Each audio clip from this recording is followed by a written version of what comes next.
भाजपच्या लोकसभा उमेदवारांची पहिली यादी जाहीर होणार आहे। 29 किंवा मग 1 मार्चला ही यादी जाहीर केली जाईल। लोकशाही मराठीला सूत्रांकडून ही माहिती कळते।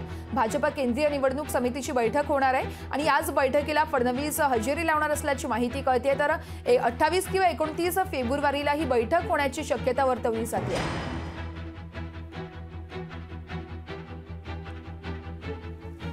भाजपच्या लोकसभा उमेदवारीची पहिली खरं तर यादी जाहीर होण्याची शक्यता आहे। या संदर्भातली अधिकची माहिती जाणून घेऊयात। आमचे प्रतिनिधी चेतन ननावरे आपल्यासोबत लाईव्ह जोडले जात आहेत। चेतन, नेमके काय अपडेट आहेत? भाजपच्या लोकसभा उमेदवारांची पहिली यादी जाहीर होण्याची शक्यता वर्तवली जाते का अधिकची माहिती आहे?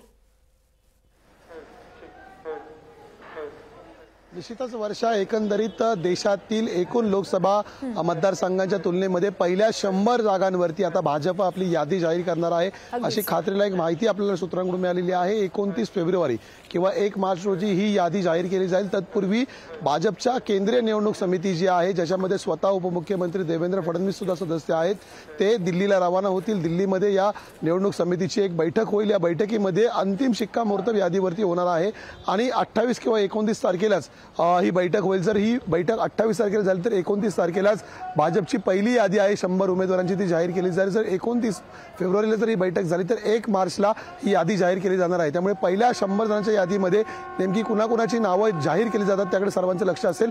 विशेषतः उत्तर प्रदेशमधील 14हून अधिक जागांची यादीमध्ये समावेश असेल। महाराष्ट्रातीलही काही जागांचा समावेश आहे। त्यामध्ये विशेषतः जे केंद्रीय मंत्री नारायण राणे आहेत त्यांना कोकणातून कुठेतरी लोकसभा लढण्याचे आदेश वरिष्ठ सूत्रांकडून मिळालेले आहेत आणि याच पार्श्वभूमीवर नारायण राणे यांचं पहिल्या यादीमध्ये नाव असू शकतं असाही तर्क लावला जात आहे। त्यामुळे येत्या आठवड्याभरामध्ये हे स्पष्ट होणार आहे की महाराष्ट्रातून कोणत्या मतदारसंघातून भाजपचा कोणता उमेदवार उभे राहील याची स्पष्टता होईल। वर्षा, अगदीच चेतन, खरं तर हे संपूर्ण पाहणं महत्त्वाचं असणार आहे। तुर्तास धन्यवाद तुम्ही दिलेल्या सविस्तर माहितीसाठी।